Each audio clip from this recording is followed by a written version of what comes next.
Écoutez bien ce couplet.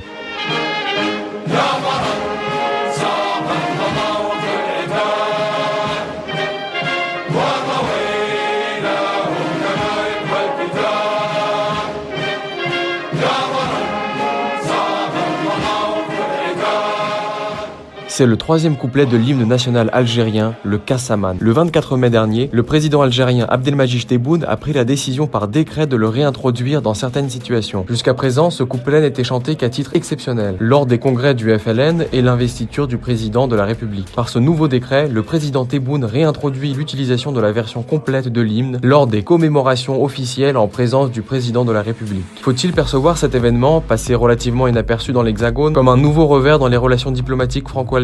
Composé en 1955, au tout début de la guerre d'Algérie, par le poète et militant indépendantiste Moufdi Zakaria, le Kassaman fut adopté en 1963, quelques mois après l'indépendance. L'hymne a depuis fait l'objet de nombreuses polémiques. Dans les années 1980, sous la présidence de Chadli Benjadid, les autorités algériennes ont tenté de supprimer le couplet problématique, mais l'amendement a été rejeté. Un décret de mai 86 a toutefois limité l'usage de la version complète du Kassaman. Hautement symbolique, l'élargissement décidé en mai dernier intervient dans un contexte diplomatique tendu entre la France et l'Algérie. Fin décembre, 4 mois après la visite d'État d'Emmanuel Macron, le président Tebboune avait salué la nouvelle relation de confiance entre les deux pays. Il est urgent d'ouvrir une nouvelle ère des relations franco-algériennes. Plus de 60 ans après la guerre, il faut passer à autre chose. Les deux chefs d'État avaient même convenu d'une date de visite d'Abdelmadjid Tebboune dans l'Hexagone au mois de mai. Mais entre-temps, Paris et Alger se sont retrouvés au milieu d'une brouille diplomatique après que Paris a aidé à exfiltrer de Tunis vers l'Hexagone l'opposante franco-algérienne Amira Bourouari sous le coup d'une condamnation. Si cette tension passagère n'a pas duré, Tebboune a reporté sa visite d'État au mois de juin puis à l'été. Autre source de tension, Alger voit d'un mauvais œil les critiques régulières de la politique migratoire française appliquée à l'Algérie depuis son indépendance. Récemment, l'ancien Premier ministre Édouard Philippe a remis en cause le traité franco-algérien de 1968 qui prévoit des conditions d'accueil et de séjour privilégiées pour les Algériens en France. Bien entendu, il y a des relations historiques extrêmement puissantes entre la France et l'Algérie, mais le maintien d'un tel dispositif avec un pays avec lequel nous entretenons des relations compliquées ne me paraît plus justifié.